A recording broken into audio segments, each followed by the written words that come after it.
Hey everybody, and how are you doing? Well, welcome to my channel. I am Mr. Bookman.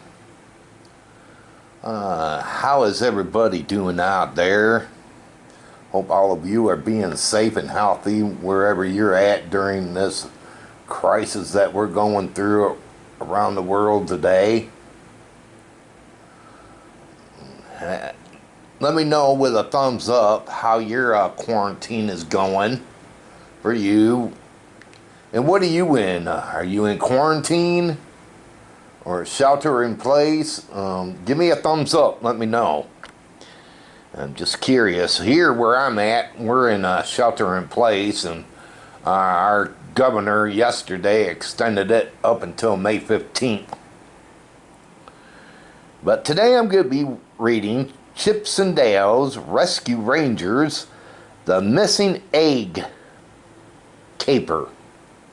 Pull up a chair and join me, will ya?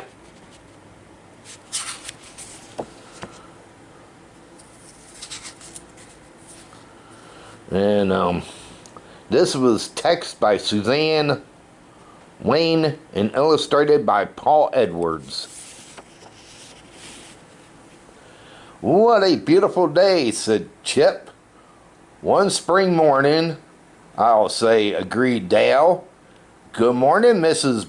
Birdsley, he said, called to the bluebird sitting on a nearby nest. How are your eggs coming along?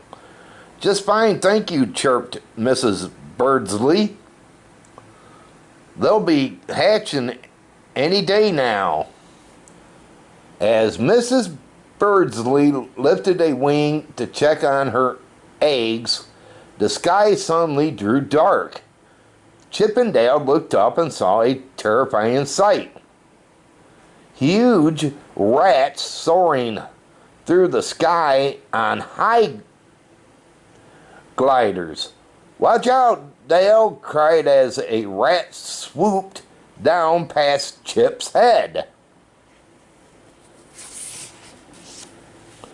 The rats began snatching the bird's nest. Mrs. Birdsley and the other birds tried desperately to fight off the rats and protect their eggs. Chip and Dale ran to help the birds, but it was no use. They were no match for the furious rats. Just as suddenly as they appeared, the rats flew off, taking the nest and eggs with them. The birds stared off into the sky as the rats disappeared. What shall we do? Cried Mrs. Birdsley. How are we ever going to get our eggs back? Chip put his arm around Mrs. Birdsley. Don't worry, Mrs. Birdsley. We'll find your eggs, and we'll bring them home safe and sound. Then Chip turned to Dale and said, this sounds like a job for the Rescue Rangers. Organize the group, the troops.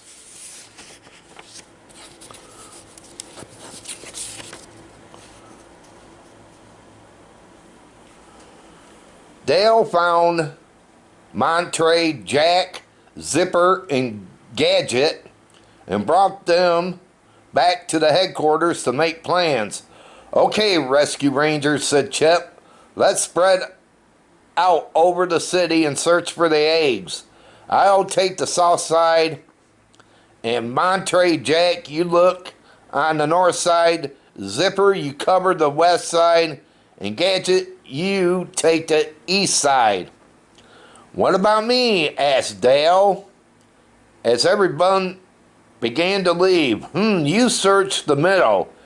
Chip called over his shoulder.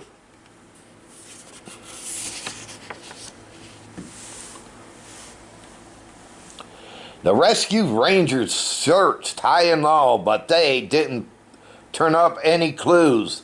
When they returned to their headquarters, they were tired and discouraged. It's no use, said Gadget. those eggs seem to have vanished completely. We have to think of something, said Dale. We promised Mrs. Birdsley. You're right, agreed Chip. But we may have to get some help. Just then, a delivery truck sped by. As it zoomed around the corner, the back flew open and several books fell out. Chip ran over and they examined the books. These books might the thing to help us solve the mystery. Follow me.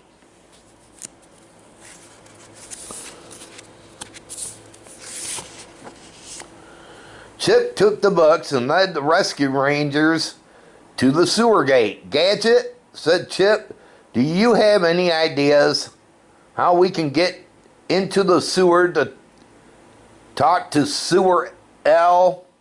Sewer L? Shrieked Dale. Why would you want to talk to that creep? Because Sewer L knows a lot of bad guys. The kind of guys who would steal bird eggs, Chip explained.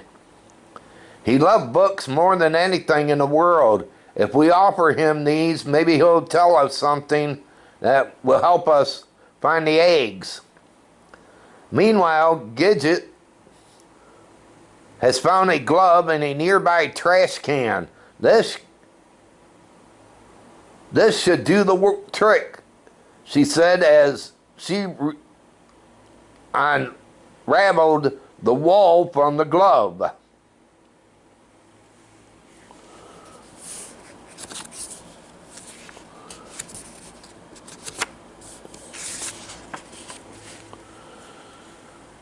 Gadget tied one end of the wall to the sewer gate. Then, one by one, the rescue rangers climbed down the wall into the river. At the bottom, they found a pair of old shoes. The rescue rangers hopped into one shoe and floated off to look for Sewer L. It wasn't long before they found Sewer L's home. Chip knocked on the door. Yoo-hoo, Sewer L! Can you come out and talk to us? Sewer L opened the door to his house and hissed at the rescue rangers. Shum, he said. Go away, beat it. Okay, we'll leave, said Chip. We just thought you might want these books of ours. But if you're too busy, give them to me, said Sewer Al as he tried to grab the books.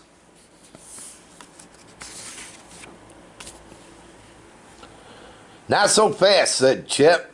Hold on to the books. We have a question to ask. What do you know about huge rats who fly on hang gliders and steal bird eggs? Sewer Al looked around nervously. I do seem to recall being hired by somebody to steal hang glider kits from a hobby store, he said. Now give me the books. Not until you tell us who hired you, Chip demanded. Oh, all right, snapped Sewer Al. It was Fat Cat. Excuse me. The rescue rangers didn't waste any time. Chip gave Sewer Al the bucks, and then they raced back to the headquarters. We'll need a plane, Chip said to Gadget. And we'll need to bring along emergency gear. I have a feeling Fat Cat isn't going to be pleased to see us.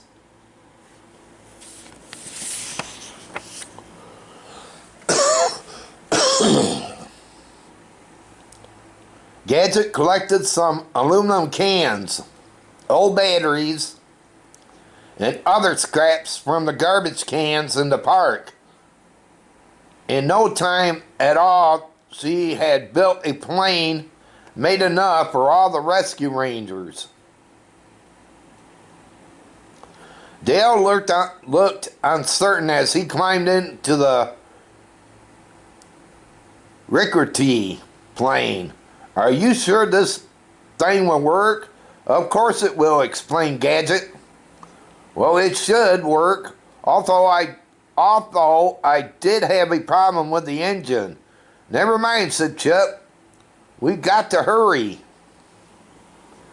Soon the rescue rangers were flying to Fat Cat's hideout in the Happy Time food factory. Gadget experimentally landed the plane on the roof of the factory, and the rescue rangers hopped out. "Let's get down to Fat Cat's office," said Chip as he ran towards the stairs. "And keep quiet. We don't want anybody to know we're here."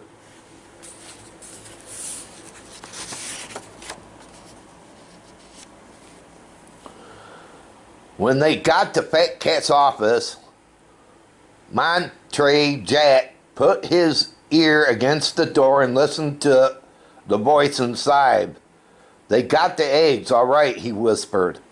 "After they hatch, Fat Cat wants to sell the baby bluebirds to pet stores." "That creep," said Dale. "Let me at him." "Hang on, Dale," said Chip. On Dale's back. "If we run in there now, they'll just catch us. We've got to get the eggs back without anyone seeing us." Suddenly, the office door opened. The rescue rangers pressed their backs against the wall as Fat Cat's gang came running out to do some errands for the boss. "That was close," said Chip. When the gang was out of sight, now our chance to sneak in. Fat Cat was sitting at the office alone, counting his money. The rescue rangers tiptoed in and hid under his desk. Chip spotted the bird's nest as on a windowsill. He quickly climbed up the curtains until he reached the nest.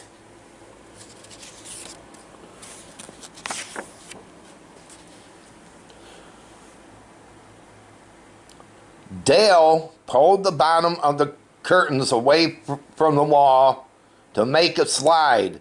Chip carefully slid the nest down to Monterey Jack and Gidget. Then he scrambled back down the curtains, and they all began sneaking out the room.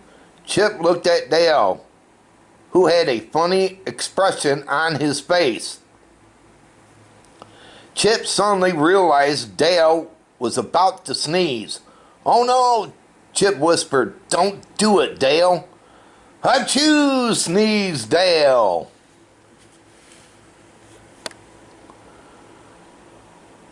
The nest and the eggs and Dale had been holding was flying all over Fat Cat's office.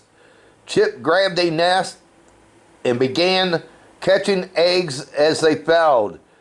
Zipper flew around and grabbed the rest of the eggs. Fat Cat stood at his desk. "What's going on?" he bellowed. "What are you doing with my eggs?" The rescue rangers didn't wait around to answer Fat Cat's questions. They ran as fast as they could to the roof.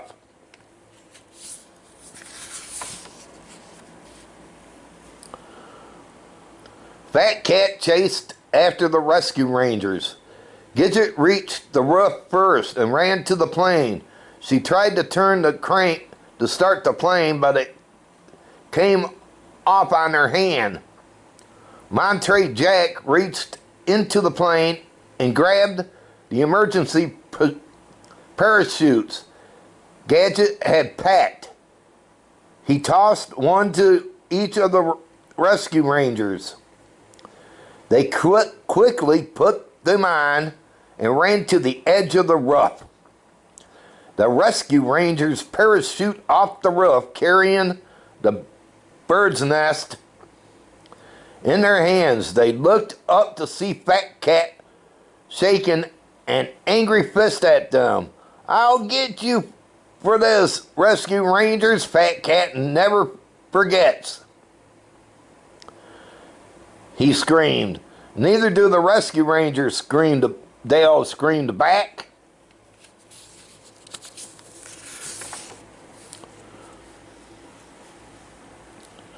The rescue rangers landed and made their way back to the park. They returned all the nests and eggs to Mrs. Birdsley and the other birds, who were all very thankful. Just then the eggs in Mrs. Birdsley's nest began to hatch. Soon, 5 baby bluebirds were chirping and begging for food. Mrs. Birdsley called the rescue rangers over to her nest. "I'd like you to meet my new babies," she said. "Their names are Chip, Dale, Gidget, Monterey, Jack, and Zipper." The rescue rangers thought that was the best thanks of all.